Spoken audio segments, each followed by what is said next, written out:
had to be that person. I had to be comfortable receiving that kind of love. So I had to give it to myself first.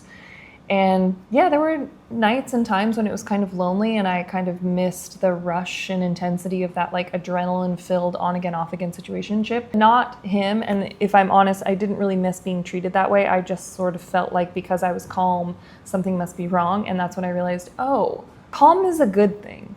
Calm and nothing going on is a good sign. It means that everything's safe, everything's good. It's not supposed to be a roller coaster all the time. And that was like the first time when I had a couple months of just like, everything's good, everything's fine. I'm not dysregulated all the time, when I realized, oh, that's something I really, really want in my next relationship.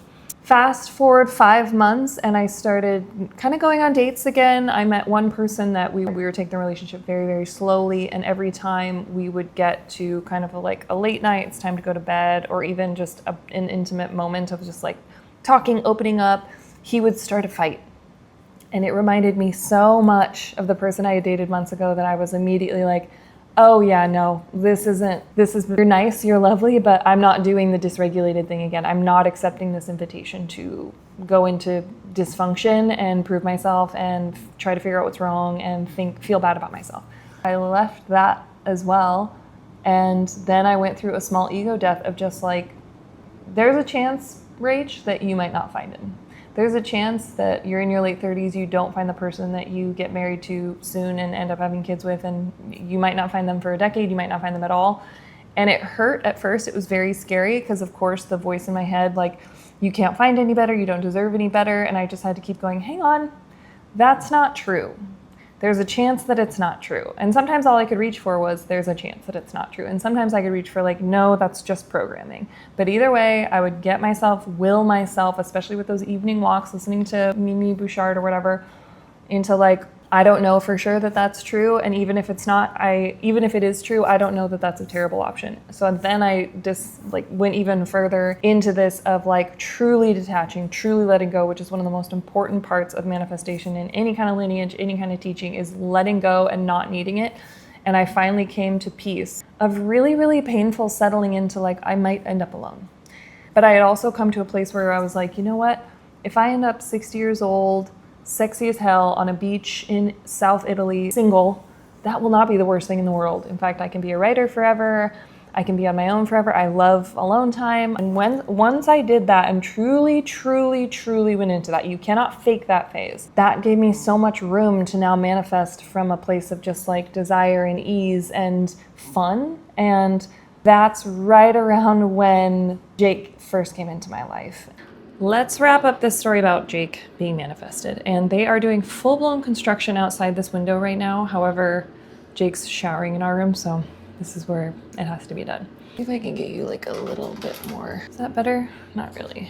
I really wasn't expecting to find anybody anyways. And I was getting tests of people coming back into my life, people I'd been on brief dating experiences, people I'd been dating for a long time. Like there was people coming back around and wanting access to this like almost new peace. It was like almost like because I'd found this sense of wholeness and just sort of solitude, that's when a lot of times people will come out of the woodwork and want to kind of like reconnect, and you really have to set boundaries. And so it was the first time I was really comfortable feeling out my feelings and following my intuition what was right, but I needed a lot of time and space to be able to figure that out, because if you've ever had codependent behaviors, relationships, where if you're any kind of people pleaser, your compass is really like pointed and oriented to what everybody else is thinking and needing before your own needs. So it was still taking me practice to like use the compass pointed from here rather than pointed out there at me.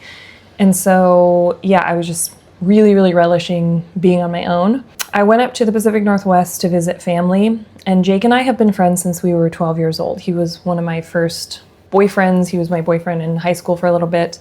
And then when I finished chemo, he and I dated again, and we'd been best friends since we were kids. So we were very, very, very close. But when I got back from chemo and I was 50 pounds overweight, I had no hair, I could not recognize myself. I showed pictures and talked about that whole journey in a couple episodes back. But he just looked at me and was like, "You're still the prettiest girl I've ever seen."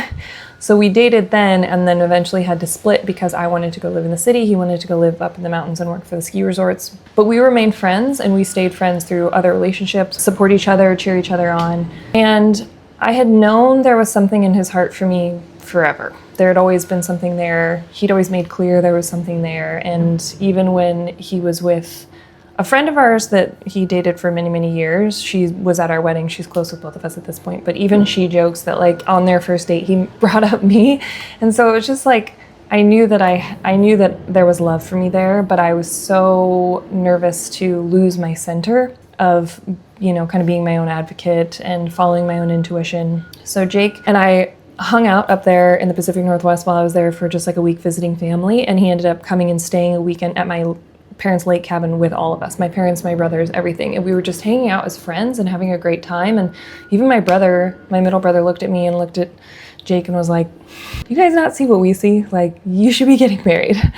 And I thought, no, I'm not going to marry Jake. Like, he lives across the country. That's not going to happen. And Jake was on board with that too. And I didn't know that that was kind of conspiring. Even one morning we woke up before anybody else and we're sitting there just like enjoying the sunrise together. And he was like, I always knew my wife would look like you. And it wasn't so easy as just like, okay, he convinced me. There was so much that I had then been manifesting of like what the right person was like, what their qualities were going to be like. And so he didn't really fit that mold and I was like on fire in my career. I was feeling so confident. I loved my life back in LA.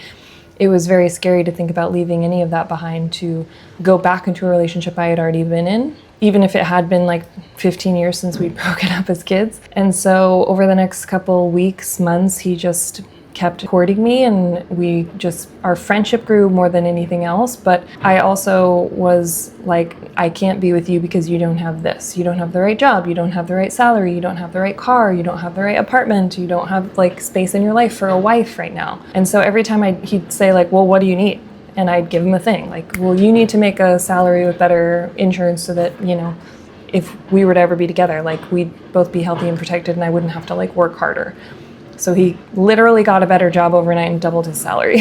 And then he was like, okay, what now? And I'm like, well, you need to have a better apartment, one that I can come like visit and stay at, because he lived with friends at the time. And so then less than a month later, he got an apartment living on his own and he was like, okay, when are you coming?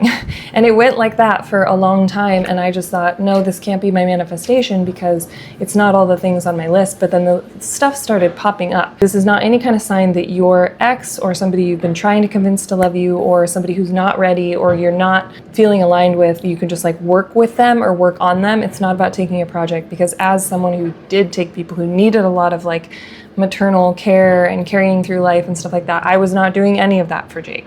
I think that was really what the initiation was for me, because I think every manifestation has initiations. Mine was that I was not going to put my hand in a single bit of his life to help him get anything he needed if he wanted to date me. In fact, I was just like, he's not going to do it. I was wrong. He did every single thing on that list. He did the hardest emotional work. He did the deepest digging into his subconscious. I was like, you need to work on your trauma. You need to work on this. You need to get in therapy. You need to make more money. The list was so long, and every time he'd tick something off, it was just, okay, what's next? Okay, what's next? And he just kept saying, I'm gonna do whatever it takes. And so I started kind of being subscribed to this, like, okay, he's really pulling through on this. And I was still so nervous because before I'd gotten into relationships in which I had abandoned my intuition. So I was really kind of nervous to let any of that go in ours and fully trust. And that was also part of my journey, is that I needed to learn to trust. I thought I had been trusting. I had not. I had not been fully opening, and that's why I was getting avoidant partners. And so this was a full chance to like truly open and deepen and be with someone. But I had told him at that point too, I don't want a boyfriend. So you're either on the track to like be the man of my dreams and my husband, or this is just, we need to part ways now. And he was like, I'm on the path. So I literally wouldn't even call him my boyfriend, because I thought, I'm not dating. I'm not having a boyfriend. I'm looking for my husband. So you let me know if you become that, and we'll figure it out from there. And as he just kept growing and deepening and bettering himself and finding this life of deeper purpose and meaning and on his own, it wasn't because I was holding his hand and figuring it all out for him. It was because he was going out there with this new sense of drive and purpose and determination of what he wanted in his life. And for me, it was the first time I was like, you figure it out. And it was so healing to watch him do that. It was so soothing, and it was everything that I had needed. I didn't know. If the right guy had shown up but didn't need to do anything in front of me without my hands involved, I don't know that I would have had the depth and the love that I have now with Jake, which is that I really trust him to figure it out, and I can just hand it over to him. It can be small things, it can be big things. I trust him. Whereas if somebody had come with just the right job, right salary, right everything, I might have I might have felt differently about the relationship, and it wouldn't have been the sense of like ease, trust, and surrender that I have with Jake now.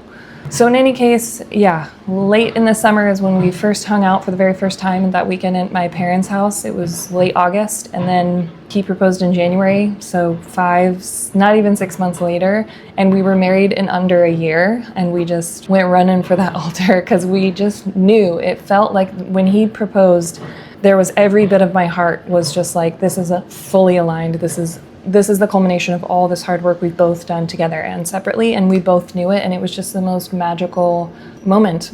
Proposal story is really silly and funny, and I'm not going to share it today, but I did kind of make an ass of myself in it, as per usual, because I am the goof. But yeah, I think looking back at the entire journey, and if this is resonating with you at all, especially with the people-pleasing, codependency, partners who are unavailable, avoidance, you'll be reading all the books, you'll be doing all the things, trying to fight these relationships with a partner that's just not showing up for you. If you can learn anything from this video, if you're trying to manifest your soulmate, get really honest where that person isn't being what you need, isn't the right person. Get really honest with yourself, how you're enabling that, and do the deeper work, and everything else, the path will unfold as you take step by step. And for me, that was CODA, that was TBM, that was therapy, and it took years and years because I didn't know that formula. It wasn't until I really got TBM on top of the internal digging and trauma work that I could really see the energetics I was working with. And now I take a much more like woo-y stance to it of like, you know, are these tests, are these triggers? And that's beautiful, but the deep, deep work might have to happen for you too, like it did for me. And if you're starting that or you're thinking about it and it looks really daunting, just go through. I promise you, it's incredibly addicting. You just want to peel layer after layer and be like, oh my gosh, this is all making sense. This is why every relationship looks like this. This is why my whole life has turned out like this. And it will deepen your sense of self, your relationship with any kind of higher power, with every friend in your life. You will not believe what it opens. And so, yeah. So for manifesting a partner, for me, it really came down to the trauma work first, getting all of that gunk out in my own ways, and then spending a lot of time on my own, absolutely falling in love with myself, and going through the ego death of like, okay, I might end up alone forever, and that's okay too. My life is still gonna have a lot of meaning, a lot of love, and a lot of purpose, and it has perks.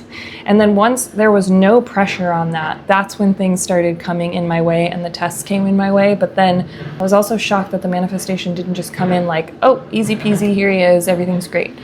Not at all like that. It was really, the manifestation itself was a journey, and getting it into the place of the marriage, like it's just never ended. There was no like finish line we got to and now we're married and everything's fine. No, like we're still deepening, we're still growing. You saw us this morning doing our journaling, and every morning we do a check-in, see how we're each doing on whatever we're manifesting now, what blocks are coming up, what our inner child needs. Like there's just, it's ongoing forever.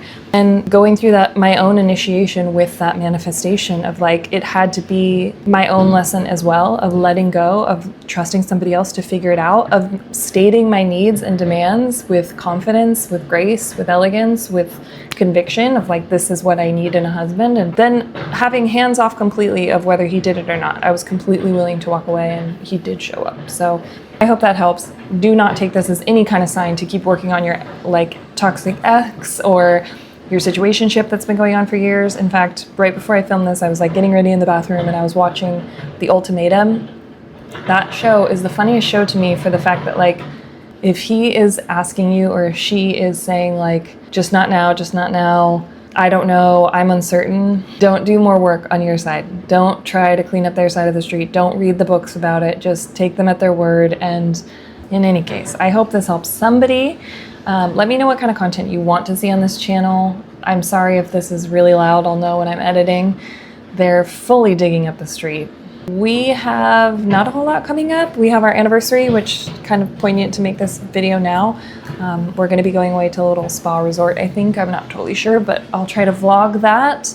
And yeah, if there's any questions about this journey of manifestation, or you want to share your own, please put it in the comments, and we can all support each other, help each other, and I'm happy to kind of give any more that I can. I'm not a manifestation coach. I'm just sharing my experience.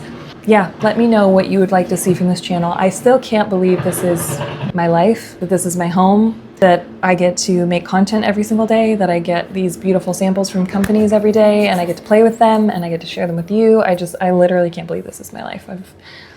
I'm so grateful. So Anyways, thank you for being here. Please hit subscribe if you haven't yet. That's the biggest way that you can help me and this channel and support this, and so I can make more. Yes, thank you for being here in the beginning of things when I'm just still learning how to vlog. It's very humbling. And your viewership means the absolute world to me. So I truly can't express how much love I feel just knowing that there's people out there every week tuning in, and I really want the community aspect of it to be powerful for all of us. So please put your thoughts in the comments. Please share your own manifestations, your own experiences, whatever you went through with a soulmate, with whatever. And let's just support each other. So I love you, and I'll see you next Saturday.